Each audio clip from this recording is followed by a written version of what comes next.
Hey everybody, how's it going? Aaron Rift here from NoDQ.com to give you my thoughts on the WWE B-PPV events from June 2003 through May 2004. In June 2003, WWE started doing brand-exclusive pay-per-views. The first one was Bad Blood, June 2003. This pay-per-view was built around the Hell in the Cell match between Triple H and Kevin Nash with Mick Foley as the special guest referee, and it was also built around a redneck triathlon between Steve Austin and Eric Bischoff. The triathlon was entertaining television, especially the part where Eric Bischoff got the Bronco Buster from Mae Young, but my question is, and was, why did they have to put this on? When people are spending $45–50, is this really necessary? To me, it showed that perhaps doing the brand exclusive pay-per-views was a mistake because you did not have deep enough rosters to really pull off memorable pay-per-views, and you had to fill time, so you come up with stuff like a redneck triathlon. I don't know, it was entertaining, but it felt like something that should have been on Raw. The main event, the Hell in the Cell match with Kevin Nash involved, I felt it was probably about as good of a match as you could have with Kevin Nash being there. Mick Foley as the referee definitely added, in the sense that Foley took a lot of the crazy bumps and bled. All of them bled, tons of blood. It was a good match. Far from the best Hell in the Cell match in WWE history, but one of Kevin Nash's better matches, and I would say definitely his best match during that second run in WWE. Not much else really to note about on this show. You had Scott Steiner versus Test. On the WWE Network, they edited out the start of the match where Steiner slipped on the apron and fell face first on the floor, which was hilarious. They edited that off. You also had Goldberg versus Chris Jericho, which I thought was probably Goldberg's best match during his WWE run. Wasn't great or anything, but it was better than some of the other matches he had during that period. Still very disappointed in how Goldberg's WWE run turned out, and I'll get to more on Goldberg in a few minutes here.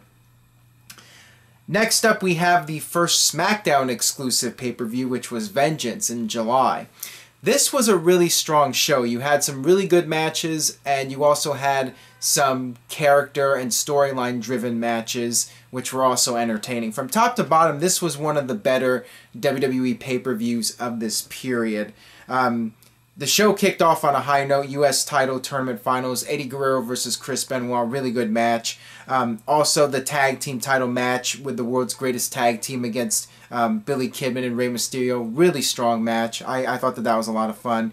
And then you had some of the character-driven matches like Sable versus Stephanie McMahon. It was entertaining. Also Vince McMahon versus Zach Gowen. I liked the storyline build-up. I liked the fact that they did this storyline with Zach Gowen, and he put up a great fight against Vince, but in the end Vince was able to win. You know, it was entertaining. You also had John Cena during his heel run in WWE as the wisecracking rapper versus The Undertaker. This was a very good match as well. And then the main event I thought was excellent. Kurt Angle versus Brock Lesnar in the Big Show. Kurt Angle winning the WWE title, and then that sets up Brock Lesnar's heel turn, and then they have their eventual Iron Man match. You know, anytime you have Lesnar and Angle in there, it's really good. And it was even really good with Big Show involved as well. So, yeah, this was a really solid pay-per-view. I would definitely recommend checking it out. And I also wanted to mention one of the wackiest matches that WWE ever put on pay-per-view. And, you know, it was fine because there was a lot of good quality wrestling on the show, a lot of entertaining matches, and then you had this APA Invitational Barroom Brawl, which felt like something they could have put on SmackDown, but, you know, this was fine. It was a nice break from the other stuff they were doing. You had Doink the Clown there, you had Brother Love, I think you had the Easter Bunny there, you know, years before Adam Rose's Bunny. It was fun. It was fine entertainment. From top to bottom, I was thoroughly entertained with this Vengeance pay-per-view, so check that one out for sure. Next up here, we have Unforgiven. Not a very good show in my opinion. You had Goldberg beating Triple H to win the world title, but in my opinion, it was too little too late. Goldberg should have won the title at SummerSlam in the Elimination Chamber. I felt that whatever momentum he had was completely wiped out by losing to Triple H with one sledgehammer shot at SummerSlam. So when he won the title back here at Unforgiven, it just felt very anticlimactic. And, that was a disappointment. You had Randy Orton versus Shawn Michaels, which was a fine match, but not their best match in my opinion. Test beating Scott Steiner. Scott Steiner became Test property, and that led to a Scott Steiner heel turn. You had a tag match with the Coach and Al Snow against Jim Ross and Jerry Lawler for control of the announce position at Raw, which was a really goofy storyline. And there was no commentary for this match, which made it even worse. JR and the King lost, and they were all depressed and sad that they were going to be calling their final match, which of course we knew was BS, and at the time we knew it was BS because the stipulations never really meant anything. And you had Kane versus Shane McMahon, last man standing. Not one of Shane's best matches, but Shane took his usual crazy bump. He jumps off the top of the set, but he misses, and then Kane pins him to win. So Kane had to win the match because of Shane crashing and burning, basically. Instead of Kane just destroying Shane McMahon, it was a back and forth match, and Shane nearly had Kane beat. So it didn't really do much for Kane's character when they were trying to push him as this dominant heel monster, him getting his ass kicked by Shane and losing because of Shane making a mistake. Next up, we have No Mercy, October 2003. Not quite as good as the Vengeance pay-per-view. You had one of the major storylines was Vince McMahon and Stephanie McMahon, the father-daughter match, which I felt was an entertaining storyline. It was a way to write Stephanie out of the storylines. She lost the match. She lost the GM role to Vince. I found it to be very entertaining watching it back. The main event, the biker chain match, Undertaker versus Brock Lesnar, really goofy stipulation. Biker chain, really? That's the best stipulation you could come up with. The match itself was fine, although it had your typical outside interference with Vince getting involved, setting up Vince versus Undertaker at Survivor Series. So it was far from the best Lesnar-Undertaker match. An interesting match on this card was Kurt Angle versus John Cena. Interesting because it was one of the only times that John Cena tapped out in a WWE ring. That is something else. And this was when Cena was starting to become a major star in WWE too, but he wasn't quite yet the unstoppable Super Cena. So he did tap out here to Kurt Angle. And if you're going to tap out to anybody, might as well be Angle, right? I mean, Hogan tapped out. Lots of people tapped out to Angle. So no shame in that. But of course, WWE today is never going to show that footage because Cena never gives up. Alright, next up here we have Armageddon 2003.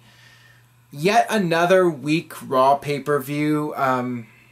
The big storyline was Evolution winning all of the titles on one show, similar to the Horsemen having all the titles back in the 80s. You had Triple H regaining the world title in a triple threat against champion Goldberg and Kane. We all figured that Triple H would get his belt back, and it happened here. And it was very obvious once Randy Orton had beat RVD to win the IC title, and then you had Ric Flair and Batista winning the tag team titles. I mean, it was painfully obvious Triple H was winning the main event. So yeah, it was very predictable show. You had tag team turmoil. I was never a big fan of the tag team turmoil matches. It just felt like it was a match thrown together. You want to have all the tag teams on the show, so you just have this match with no real storyline build up. So I'm not a big fan of those matches. Really, nothing much on this show that I felt was very memorable. Alright, next up we have No Way Out 2004. Another pay-per-view that was, besides the main event, very forgettable. The main event, of course, Eddie Guerrero versus Brock Lesnar. Eddie going for the WWE title, and you had Goldberg interfering to set up the Goldberg versus Lesnar match. at WrestleMania, but you know, Eddie Guerrero winning the title, huge moment. So I would definitely recommend checking out that match if you've never seen it. Everything else on this show, to me, was very forgettable. You had Chavo Guerrero versus Rey Mysterio. I mean, that was an okay match. Everything else, I mean, you had a blindfold match with Jamie Noble and Nydia. You had a triple threat match, Angle versus Cena versus Big Show. Winner gets the WWE title shot at WrestleMania, which Kurt Angle won, of course. This was a good match, you know, and Cena was involved. You know, WWE did have a lot of good triple threat matches around this time, and I'll get to a triple threat match here in just a second. Next up, we have Backlash 2004, which I thought was a really strong pay-per-view based on the strength of the two main event matches. One of the main event matches was Randy Orton versus Mick Foley in a street fight, no-holds-barred match. This was awesome. This was a tremendous match. In my opinion, it's the match that put Randy Orton on the map and set him for life in WWE. He was set for life by winning this match and getting a huge win over Mick Foley. It wasn't the watered-down Mick Foley. You know, Mick Foley had something to prove. He had a match at WrestleMania when he teamed with The Rock against Evolution, and it wasn't all that special of a match. And I think Foley really wanted to go out there and prove he could still have an old-school, hardcore match, and that's exactly what he did. And these two just beat the hell out of each other. You had the barbed wire, you had the thumbtacks with Randy Orton going into the thumbtacks, all-time classic spot. You know, Orton selling. You know, he really earned his spot in WWE in this match. And you know, Foley diving off the stage onto Randy Orton, who went through a table. You know, just an incredible match, and really an all-time classic in WWE. And also the main event, Chris Benoit versus Shawn Michaels versus Triple H, a rematch from WrestleMania when Benoit won the title. Just a slight step down from the WrestleMania match, but not by much. I mean, another awesome match between these three, and you know, great atmosphere. They were in Edmonton, Chris Benoit's hometown. And I love the spot they did when they had Shawn Michaels put Chris Benoit in the sharpshooter, and then you had Earl Hebner run down to the ring and act a complete reenactment of the Montreal Screwjob, and the fans were just going nuts for this. They did it in Canada. I thought it was brilliant. I thought it was awesome. And, you know, this was just a really fun match to watch. And Benoit retained the title, of course, had the big celebration with his family. So it was awesome. And some other solid matches on this show. Shelton Benjamin versus Ric Flair. Shelton Benjamin, fresh off his move to Raw from SmackDown and becoming a single star. You know, this was a fun show. I really enjoyed this one. A show I did not enjoy quite as much was Judgment Day 2004 from the Staples Center. I did not go to this one in person. I'm glad I did not. I'm glad I did not buy this pay-per-view at the time either. If I had spent $45-50 on this show, I would have been pissed off. I mean, look at some of these matches. First of all, you had the debut of Mordecai, and that flopped big time. You had Charlie Haas and Rico as a tag team against Billy Gunn and Bob Holly. This was the state of the tag team division on SmackDown at this point. I mean, by this time, SmackDown had really started to lose steam. When Paul Heyman was booking SmackDown in late 2002, 2003, SmackDown was sometimes a better product than Raw. But by this time, SmackDown was clearly becoming the B show. In fact, they even had the storyline built around it. Booker T had gotten drafted from Raw to SmackDown, and he was pissed off that he was now on the secondary show, and this is what they actually had him say in storyline. So yeah, it just made SmackDown look bad. You had Undertaker versus Booker T, not much of a match. And then the main event. Oh, I also wanted to mention Chavo Guerrero versus Jackie. So man versus woman for the Cruiserweight title. Only entertaining thing about this, in my opinion, was Chavo Classic. He was great. The main event, Eddie Guerrero defending against JBL. Yeah, that's right. Bradshaw main eventing a WWE pay-per-view. At the time, I thought it was completely ridiculous. And even today, you know, the fact that he won the WWE title and held it for almost a year. I don't know. What wasn't one of the better eras in SmackDown, in my opinion. But JBL did not win the title on this pay-per-view. He won by DQ. The most memorable thing about this match was Eddie Guerrero getting hit with a steel chair, and then he's just gushing blood. I mean, incredibly bloody match. Eddie Guerrero had one of the sickest blade jobs of all time, and I don't recall exactly what happened. I don't know if he cut himself too deep. I don't know what the deal was, but Eddie Guerrero was just bleeding buckets, and it was a spectacle. Let's just say that.